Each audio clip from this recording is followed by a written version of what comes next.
Ryo.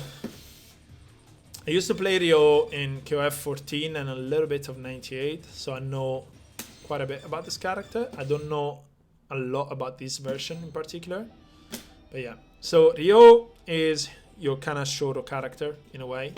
He has a Tatsu, he has a DP, he has a Fireball, even though it's like the short range Fireball. And he has some other interesting tools. So kind of hopping overhead. Ryu's stance. He has a stance here. He has parries. Oh yeah, overhead. Zaretsuken. Oh yeah, he also has this. Dan, yeah, no. Like his pose. Okay, so this one, the parries even. But yeah, so in general, against Ryo, what you want to expect is a lot of pokes into movement, right? Because he has fairly short range. I mean, this is a good poke, but look how close I have to be to actually hit with a standing B. Some other standing B will actually hit that, hit there. But yeah, it doesn't have anything outside of this range. Like, he has to be fairly close. So he's a fairly offensive character that has to be methodic about his approaches.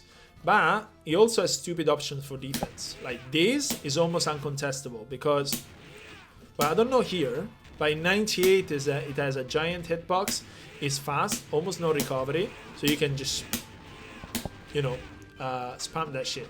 This doesn't mean that you should spam it or that they will spam it, because if they're good enough and you're good enough, you're just gonna backdash and do shit like that, or backdash and, you know, punish with whatever option you have and so on.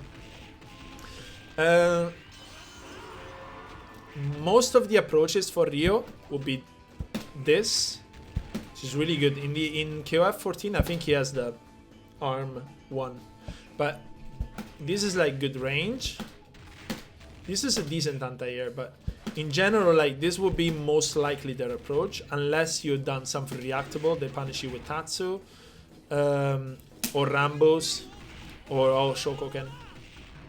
But Shokoken is like for actual jumps and super jumps. So mostly Ryos will be looking for this, to poke you and kind of enforce his frame advantage on you. He's really good at anticipating people that are like coming in. Like, say, I don't know, I've done this and I have a frame advantage. I do my whatever sequence they block, I've reset to neutral, and they're running in because they want to close this range. This is fairly riskless if you do only one. If you start doing them, of course, they will just backdash you and punish you. Stand D is a great button to kind of prevent people from jumping or anti-airing them if you have time, but most likely they'll be using this anyway.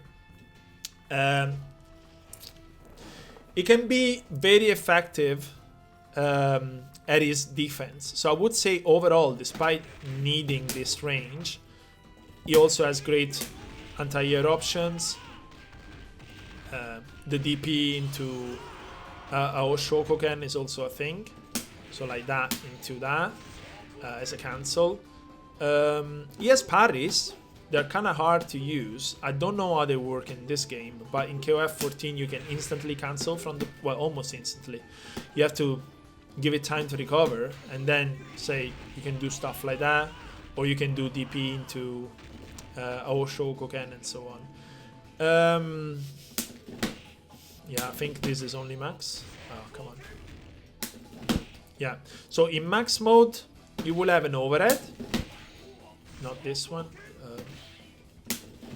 Yeah, into Ishigeki Satsu. This will stun.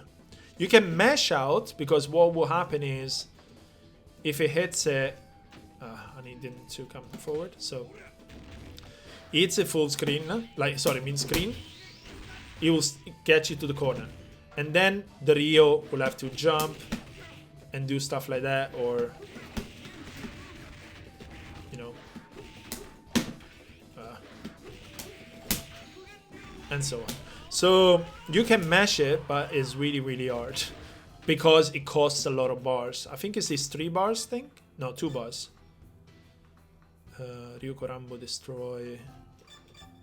Even glaze punch. No, it's 2 bars. So yeah, but it's still quite expensive for what it does.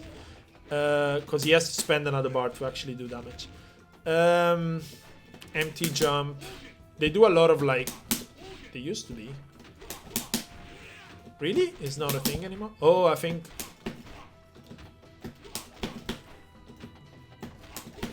Yeah, stuff like that. So...